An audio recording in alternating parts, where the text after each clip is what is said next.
Yeah. And It also, reminds me of this. Go ahead. Charles Fleischer was in the oh, I forget which season 4 episode of Knight Rider it was, but it's where the flag semi got compromised, and he was one of the hitchhikers that was trying to get Crowd. off Kit, but he ends up playing a harmonica, saying like, "Oh, this hitchhiking business is getting too dangerous." And yeah, the wrong crowd. Thank you, Nick. And Yeah, I better know that. funny thing, I remember this line. I remember this line distinctly. He goes, we were going in his way, Michael. Yeah, but we never pitch up hitchhikers kits. Like, yeah, explain season 1 short notice, please. Because remember, because Duran and Firebird remember specifically. Didn't they pick up that girl who was trying to get away from these two guys that were holding her daughter captive, and Michael and Kit just show up out of nowhere and just pick her up without so much as a where she's going? I'm like, guys, you just realized you just contradicted yourselves. Hmm. They picked Yeah. up other passengers quite a few times, though. Yes, they have. Moving on. I've already said my piece. Who wants the stage? Nick, it's just you left. Okay. Let me think here. That you're gonna put me on the spot like that. Um, My apologies. no, I'm just teasing. I do that. Ah. Anyway, Back to the Future 2. It's actually one of my favorites because it takes so many risks and it has so much great design in it. You know, with the future, like you said, they just had fun with it. They thought of the most wacky, craziest ideas they could couple together, and they did it. Um, Having been privy to seeing some of the earlier designs that weren't in the movie that Michael Cerfay had worked on, and some of the earlier sketches that Kevin Pike had in his collection, there's a lot of other ways it could have went. All very focused on a lot of inspiration from movies like Tron and Blade Runner. But you look at futuristic entertainment today, it's all ultra serious, kind of hospital sterile, uh, uncomfortable, almost depressing views of the future. Whereas Back to the Future 2, it's fun and you enjoy it because it doesn't take itself seriously, and you can't wait to see what the next crazy idea gadget will be. It very much reminded me of God, I don't remember his name, but the inventor in Gremlins, who was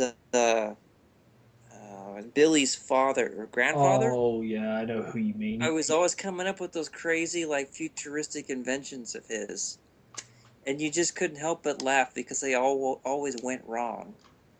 But you admired the ingenuity that was put into it. In Back to the Future 2, I love how they get to the future and they're in the middle of traffic and having to dodge other cars, and it's raining. It's the worst day to show up in the future. And then Doc is like able to predict when the rain's going to stop right on the button, which was an excellent example of how knowledgeable Doc really was. Although I found it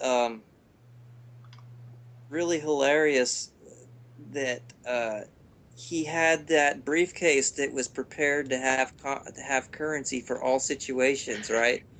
Any situation that should arise, and yet, was it later on he doesn't have the money, and I'm like, well, where did it go? And he can't pay Mad Dog whatever in the third movie. $80. 80, the matter of $80. Well, I guess that was more of a principle thing, really. Although there is one thing from Back to the Future 3 I never quite understood. Although that would be, I guess, a separate subject. But, Go nuts. well, Doc buries the DeLorean in 1885, was it? Yeah. 1885? Yeah. 1885? I'm not really good with dates, so you wouldn't want me in a time machine. Anyway, so he buries the DeLorean, and then Marty finds it in the future, in 1985, and he uses that to go back to the past, right? Yeah. So, and then Doc's like, well, I had to put the DeLorean, I had to hide the DeLorean because it ran out of gas. And so Marty's back in the past. So with a fueled DeLorean, mind you. So technically, shouldn't there be two DeLoreans in the past? Yeah. And if you look at the 1955 Yeah. timeline from Part 2, there are actually technically three DeLoreans because you have the one that Marty came in from 85, the one that him and Doc came from 1985A, and the one that's been buried and they got it in the mine, Yep. 1885. And then This is like Doc heavy. can create this really elaborate, basically refrigerator to make an ice cube maker, but he can't invent gasoline, which is just kind of weird. Yeah. Well, gasoline Um, is like processed fossil fuels, right? Yeah. Like Yeah. something that you would have to dig up, excavate, and then go through a whole process of producing oil, which is something that only like few corporations have really access to in real life. I do remember Doc even flat out says that there's not going to be a gas station sometime in next century. So you're disputing finding oil in the 1800s, and that's pretty Right. much Oh. what every Western town was built on, oil Yeah. fields. So, yeah, I think that the Back to the Future trilogy as a whole is a great example of a movie where you have an excellent sense of suspension of disbelief and you just go with it. Yeah. There's certain things that kind of irk you, but then you're just like, you know what, this is a fun movie, so I'm just gonna go with it. Yeah. You don't do that so much now with modern movies because modern movies try to be so ultra realistic. And more to the point, the filmmakers always try to drill it in your brain that, oh, we're not going to be a campy Richard Donner Superman movie. We're a serious, realistic comic book movie, which is almost like an oxymoron in itself. Yeah. And then Back to the Future is like, we're going back to the future. We don't care whether you think it's real or not, but we're going to give you this probable impossibility, which is a flying DeLorean, and you're either going to buy into it or you're not. And well, look at 90% of the people out there buy into it, and that's why that movie works. Now it's the impossible probability, which is coincidence and too many tropes, too much coincidental setups that you're very aware that you're looking at story points and where one act breaks from another, especially in superhero movies. So, to that point, a movie like Back to the Future 2, I don't think we're ever going to get a movie like that anymore. Especially with, not to get too far into it, but the political correctness and stuff in what you can and can't do anymore in society in general. I mean, just perfect example is RoboCop. And I don't want to get off on a tangent, but the original RoboCop was fearless. It was hard R, it was satire, it was violent, it was but it was as educational as it was entertaining, as well as a satire of society itself. The remake, I'm sorry, but the remake was pretty boring to me, and was a lot of like CG fluff that didn't quite make sense. And in that respect, if they tried to remake Back to the Future, or even freaking Back to the Future 2, which now is a movie about the past, Yeah. It could never work. And I think that aspect, Back to the Future 2 stands apart as a cult classic that will always be enjoyed for what it is. And again, in terms of, like I said before, Back to the Future is the perfect time capsule trilogy. It exists in a world in of itself. And in that sense, even though it's supposed to be about reality at the time it was made, or future realities, it's actually the perfect trilogy for escapism, which is something modern audiences desperately look for today. We're tired of seeing the same terrorist-driven Law and Order, CSI stuff. We want to go back. We want to get away because, unfortunately, most of the world is depressing right now. Yep. And so, when it comes to Back to the Future, it's a perfect escapism movie, and I think that's why it works. And I think that's why it'll work today, and it'll work 10 years from now.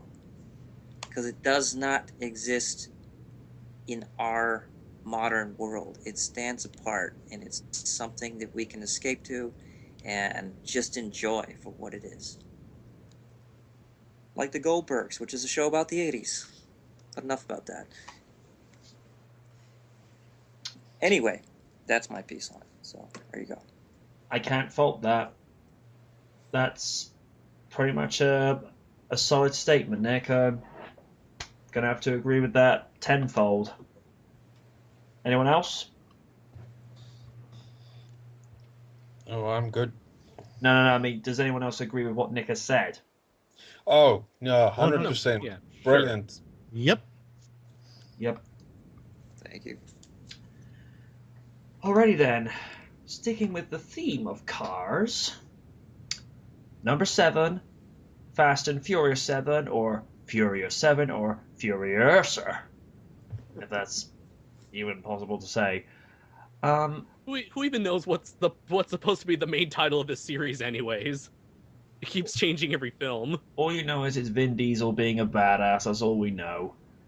I More find like that- being a Terminator. yeah, the Vinator. I find that each installment seems to get better from the last. Just when you think the guys have rode off into that sunset, not needing to battle foes again, someone comes along to throw a wrench into the works. The story is well written, driving scenes are just first class as normal, and it was clever how they managed to keep Paul Walker's character in the flick despite having sadly passed away in 2013. The ending, I felt, was very touching with the way Paul was given such a touching send-off with footage from the previous Fast movies, and what seems surreal when you hear Vin Diesel narrating during that segment is you weren't sure if it was Dominic talking to Brian or Vin talking to Paul. Make of it what you will. All I knows is that Paul will be sadly missed. Nick, your piece.